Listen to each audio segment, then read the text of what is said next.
Hello, dear friends. We're sincerely glad to welcome you again, and today we will talk to the esteemed Igor Mikhailovich Danilov. Greetings. Igor Mikhailovich, our viewers became very interested in the information from the previous video about cycles. When you said that cycles rule everything in our lives, whatever we take, cycles in the economy, cycles in the existence of empires, and cycles in the life of our planet, what you said that there are... Well, not only in the life of our planet, but there is also cyclicity in our body. There is cyclicity even in each of our cells. Therefore, cycles are the basis of the existence of life in our universe. You know, we look at everything sort of in a new way, through the prism of this information, at the events that happen in human life, at the events in history, and at the events related to the arrival of God's messengers. What you said in the previous video, that both Jesus Christ and the Prophet Muhammad, it turns out they came to us during a period of decline.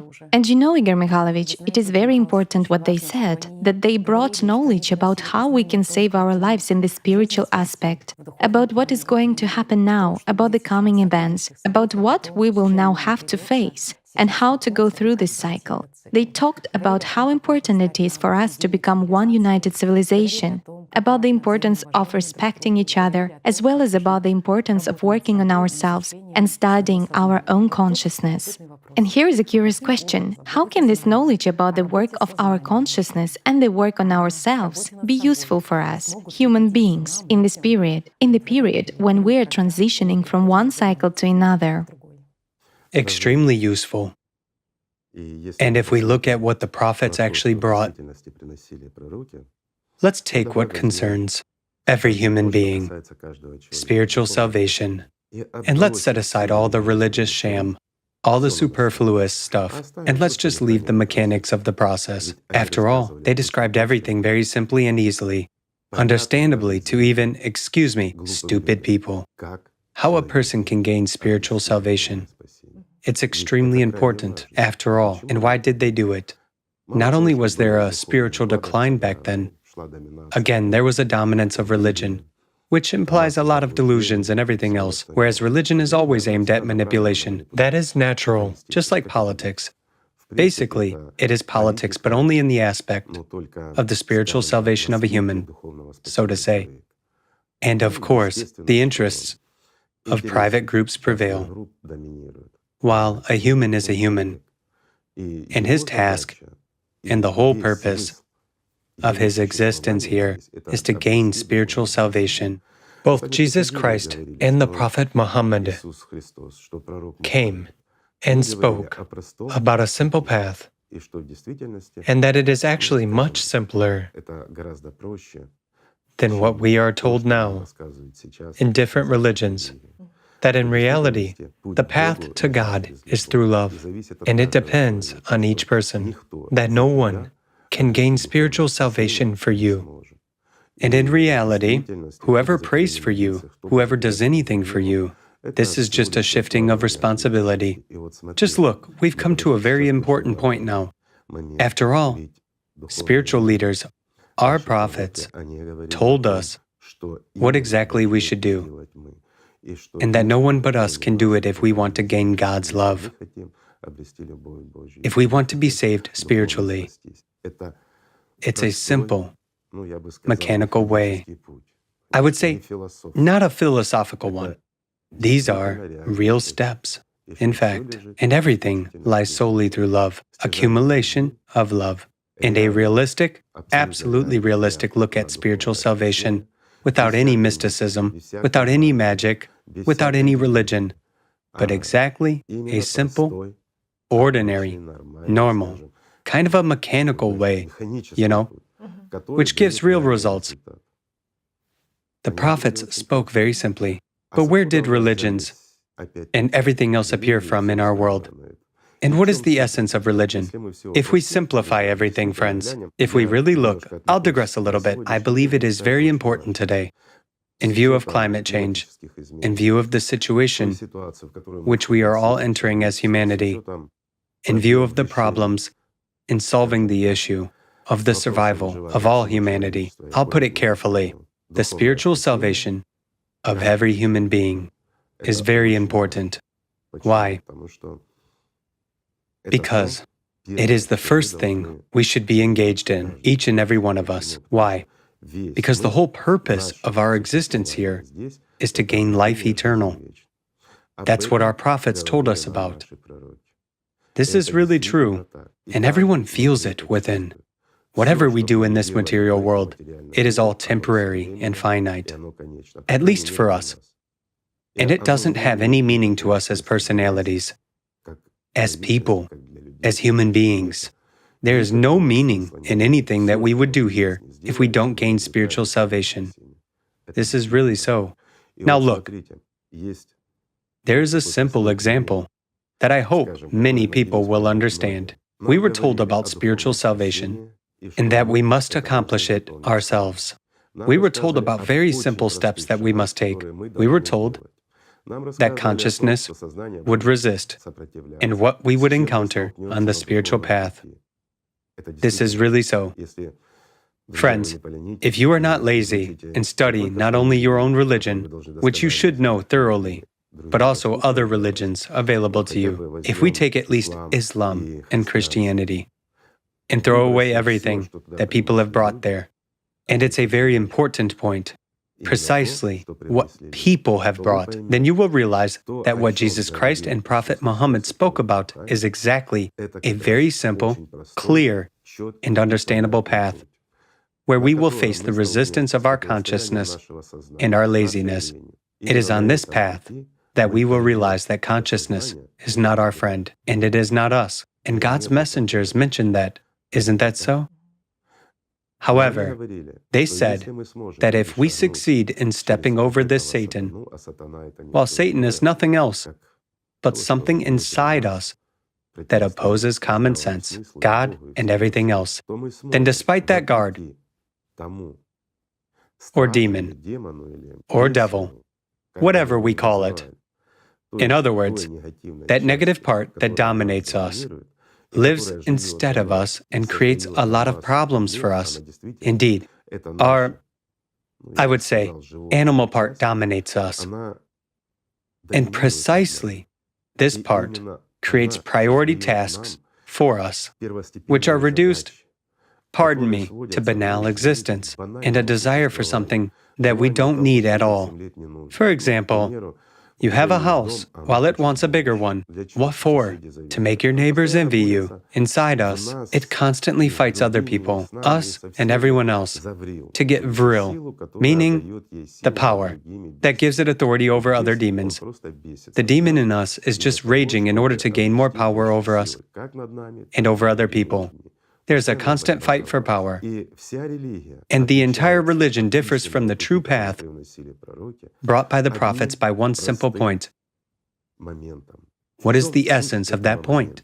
The prophets told us only you, yourself, can surmount the spiritual path. No one can gain God's love for you. The entire salvation lies precisely in love for God. And through God's love, you can be saved. There is no other way. If you desire material benefits on this path, even physical health, which is a material benefit, instead of God's love and spiritual salvation, you'll never gain this spiritual salvation. Yes, you can spend your powers on gaining material benefits, success, on getting a certain position, on making your body healthy, but you will pay for this with life eternal. These simple truths were explained to us by the prophets, because a human cannot sit on two chairs at the same time. Actually, he can. Put two chairs together and sit down. Isn't that what consciousness says? Do you see how the demon explains to us that a person can get benefits both here and there? And it is precisely this lie from consciousness that begot religions. What did religions do? The fundamental difference between the true spiritual path and religious delusions is that all religions tell you that without an intermediary, nothing will work out for you. That there must be an intermediary, some appointees from God. After all, near the prophet too, there were people close to him, just as holy and righteous as he was. As well as near Jesus Christ, there were people as holy and righteous as him, and equal to him, equal to Jesus Christ himself. Just look at what these people tell us to this day. Those who liken themselves. This is simony. That's blatant simony. Yet they equate themselves with Jesus Christ. They tell us that they have the same power as Jesus Christ himself. Jesus Christ, and the example given to us in the Bible, when he was crucified on the cross, crucified by us humans, there was a criminal next to him, and Jesus forgave him, saying he would enter heaven simply because he accepted Christ. Hence, it is enough for us to accept Christ, but only through them, through intermediaries and the like, whereas you yourself, as they say, cannot do anything. And that's the fundamental difference.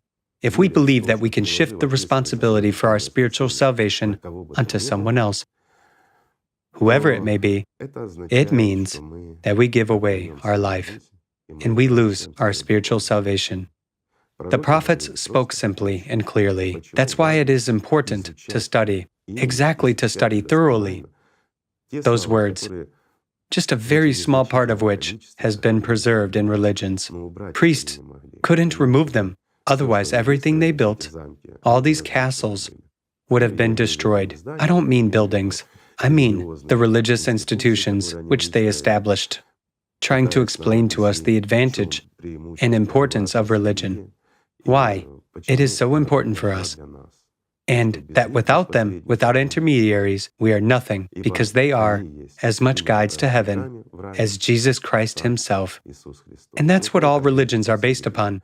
While in actual fact, to make us interested, to make our consciousness interested, they introduce, or rather, they introduced in their time, magic in its full form in order to make our wishes come true. The wishes aimed at acquiring some material benefits, health, and so forth. In other words, they turned God into a genie. God was relegated to the level of an executor of our wishes. You know, sort of Amazon. You come, pay, order, and you get one parcel with health, another one with a rank and success, and the third one with a free pass to paradise. Well, that's the way it is. And the question here is, why did they actually talk about this? You know, if we approach it with common sense, even with a scientific approach, and remove all the chaff people put on those times and on our prophets, we will see that the prophets came and told us about the end of times. They gave us a clear understanding and knowledge that we as human beings can only be saved if we are together and not divided, if we don't kill each other in their name or in the name of God, but actually unite in love, in mutual respect. That means we will be together and will live righteously. Righteousness means not listening to the priests who manipulate us and onto whom we are forced to shift our own responsibility. And righteousness means living as the prophets commanded, to love and respect each other as ourselves. And this means that we won't hold any grudges or hatred in our hearts and won't try to dominate anyone. After all, that is what we have been taught, that there is no one superior or inferior, that we are all equal, that we are all brothers, that we should respect each other. We should care for each other as for ourselves. So if we use modern language, it really means building the creative society. And why is it so important? It's important because the prophets were perfectly aware of cyclicity.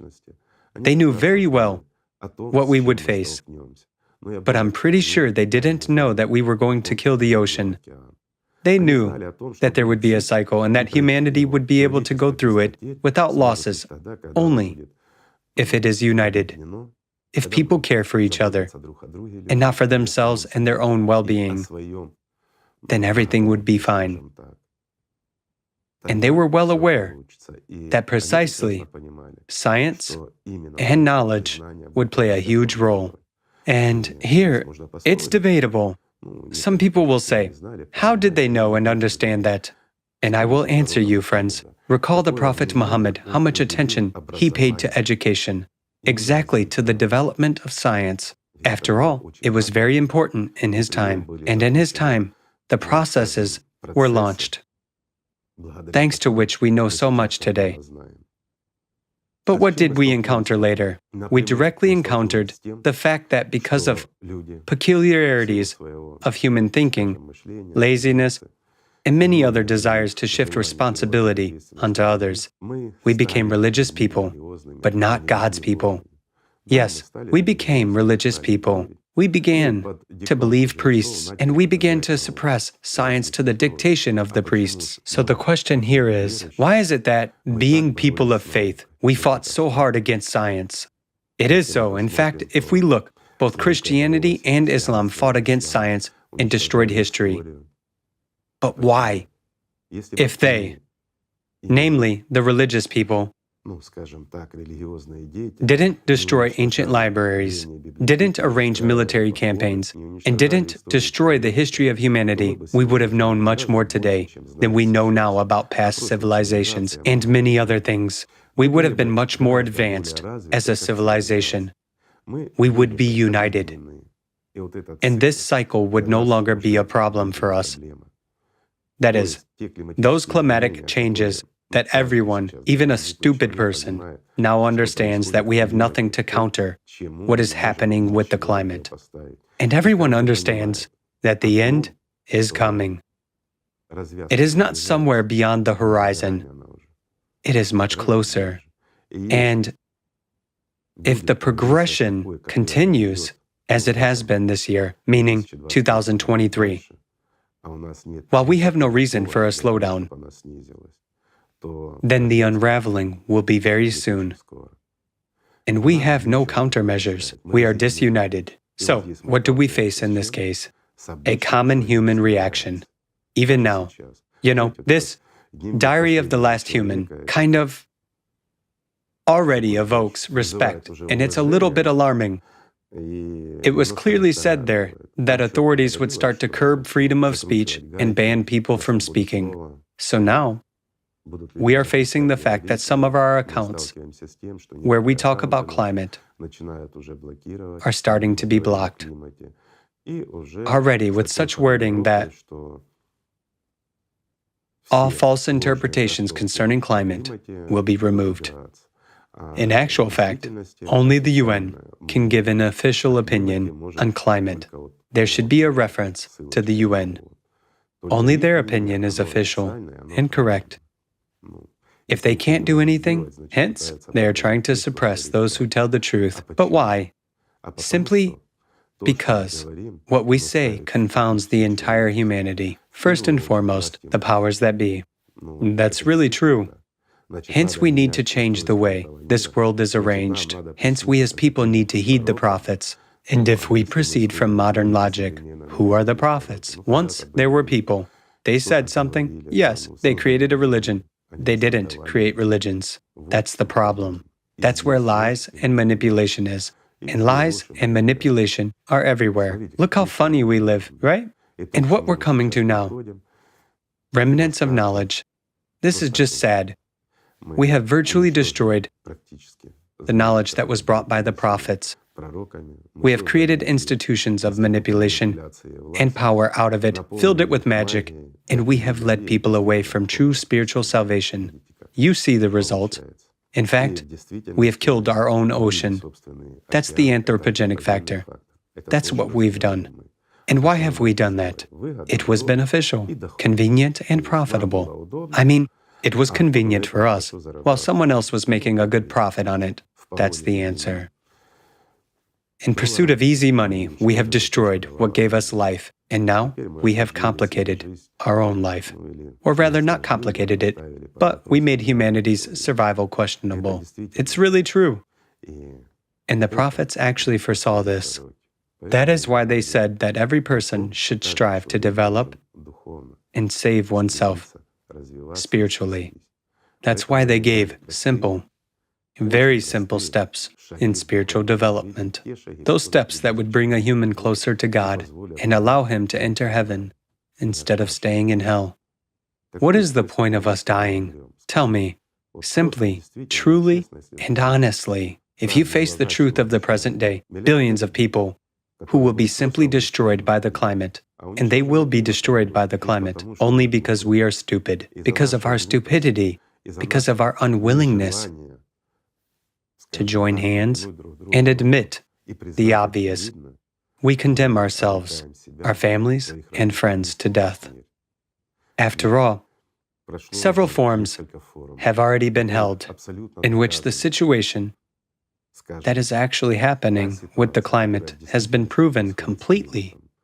It has already been told and explained in layman's terms, on simple graphs, understandable even for, pardon me, stupid people, and still they fail to understand.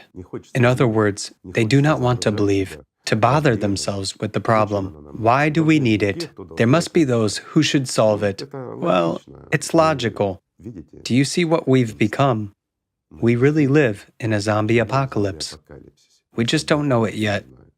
We are indeed zombified, totally controlled and manipulated. There is a slave deep within us, within everyone, who is even afraid, really afraid to do anything to save oneself. And now we additionally face censorship.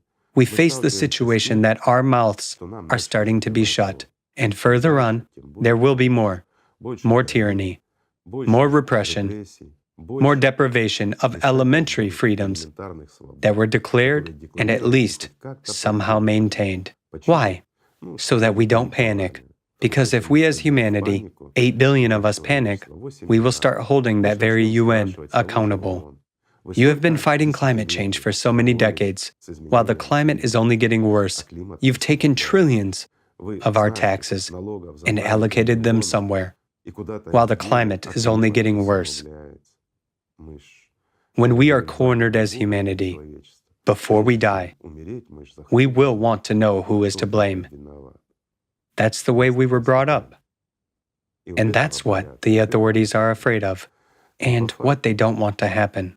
But in fact, it doesn't matter where the money was allocated, and it doesn't matter which theory was dominant. If we as humanity now realize the threat that exists, if we understand that there is at least a tiny way out of the situation, and if we have enough elementary intelligence or desire and aspiration to survive, if we feel sorry for our children and our grandchildren, if we want to save the planet, then we must act differently. We must really unite, establish the scientific center, and indeed approach this situation with understanding as humans and not rummage in the past or blame someone for something as usual. You see, we, modern people, have a problem.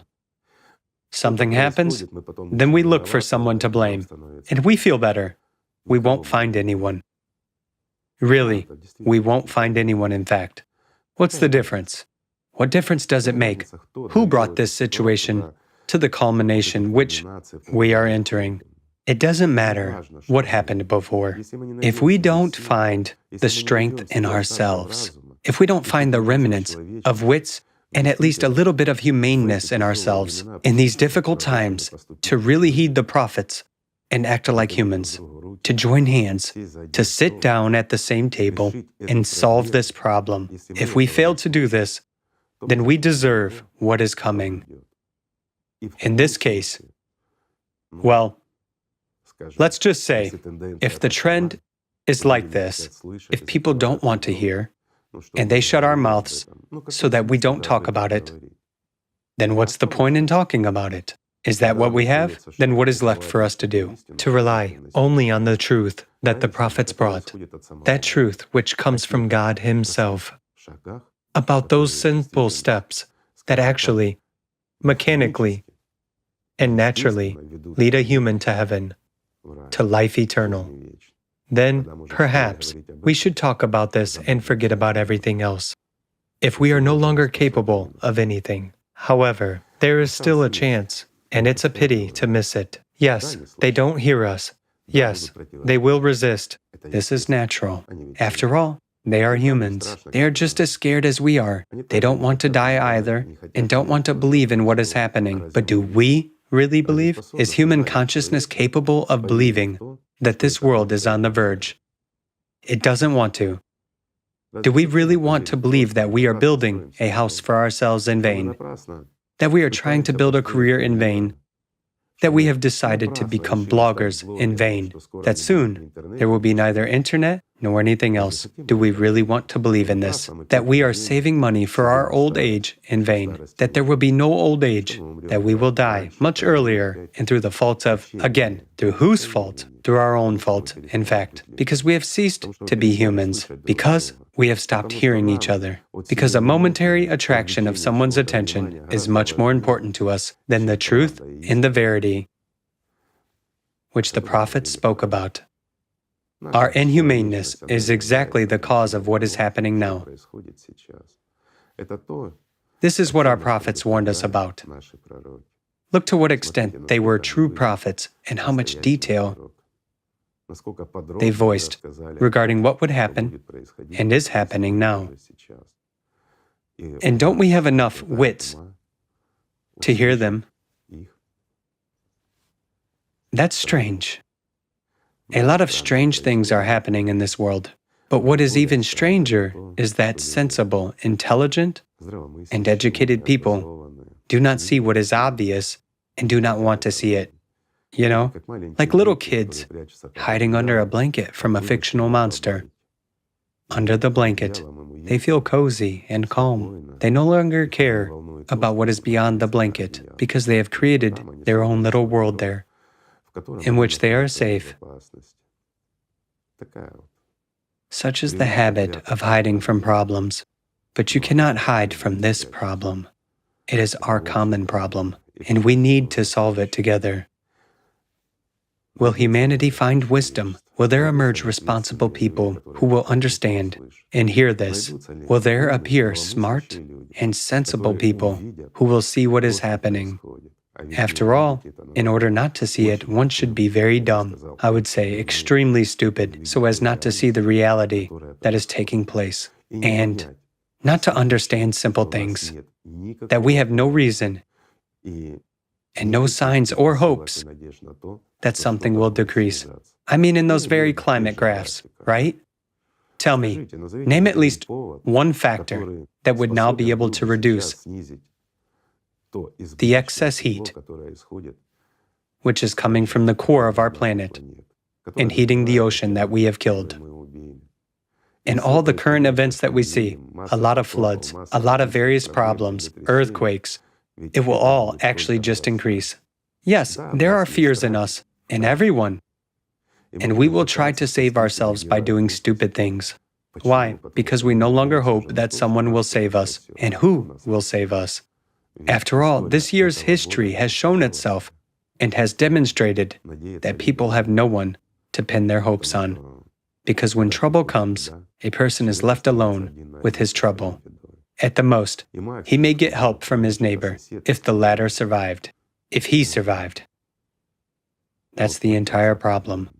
Meanwhile, we keep pinning our hopes on powers that be, or on someone else, on aliens, just on anyone, including religions, where their adherents are being told that God will take care of everything, God will save you, forgetting to say that 2,000 years ago and 1,500 years ago, God already solved this problem by sending us the prophets, who came and told us the truth. They told us about the events that are happening in our world nowadays. They told us what needs to be done for us to survive. Isn't that true? But they also told us what everyone should do in order to come to God. What have we done to this information? What have we done to the will of God? Nothing. Like humans, exactly what many people are now doing to the information which is actually available about the climate, to that truth. They are looking for ways to make money on this and to manipulate this information. Isn't that true? That's our essence. That's our truth. It's no fun. I'll put it this way. The truth is always tough. It is always sobering. But if you don't tell the truth about a patient's disease, he will fall into delusion and make plans for his future instead of taking care of his health right now, instead of thinking of how to recover. If a person thinks that he has many years ahead, not knowing his own diagnosis, which leaves him just a few months, What will happen to this person? Will his plans be implemented? That's exactly the question. However, our opportunities as ordinary citizens are limited. Yes, we cannot decide for the whole world. We cannot reach those who consider themselves to be celestial beings. But we can still do quite a lot, because we are human beings, and because we have such an opportunity, because the truth is on our side. Friends, the truth that is confirmed every day. And again, this is our life. The first to suffer will be us. We don't want that. We have something to fight for. So we are the ones to find the right solutions all together. Or, if we give up as a community, we shouldn't give up as individuals. I'll put it this way. If there is no solution on how to save this world, then we should at least think about our own salvation. There is no point in living a life if a person doesn't enter the heavenly gate. It's the meaninglessness of existence. And having an opportunity to gain life eternal, there is nothing more stupid than to exchange it for a momentary illusion. After all, everything we gained in this life, everything we aspired to. Take a look back. We studied, we tried to achieve something, then we achieved it. Tell me, what's the use of it all? What is the use of those worries, of those years, days, or months spent, whatever, when you were striving to achieve something? Once you dreamed of buying something, you fought for it, you did your best, and acquired it, and you have long forgotten about what you dreamed of acquiring and what you acquired. You worried about something, trying to achieve something, and after achieving it, over time, you just forgot about it. How many of such seeming victories did you actually have in your lifetime? Victories in what? In an illusion, which has now led to nothing, will give you nothing, and worst of all, doesn't guarantee anything in the future. Isn't this true? So are those really victories? The true victory of a human is the attainment of life eternal. This is indeed a victory over death. It's not when someone has won somewhere, and not when someone somewhere promises you that he will do something for you.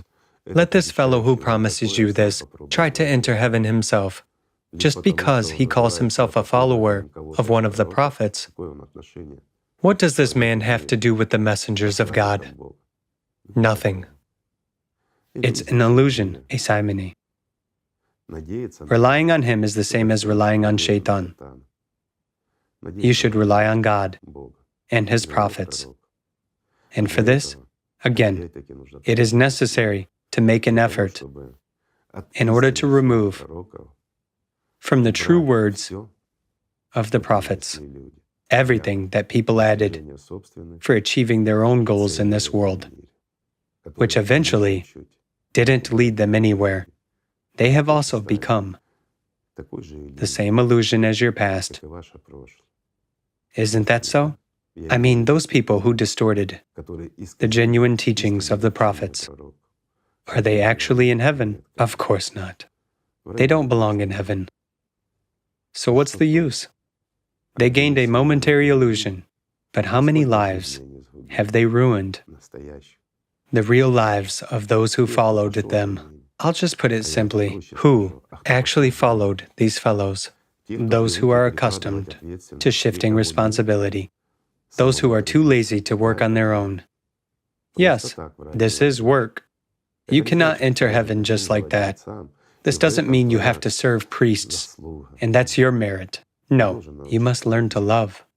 While with the devil inside, it's not easy to learn to love God.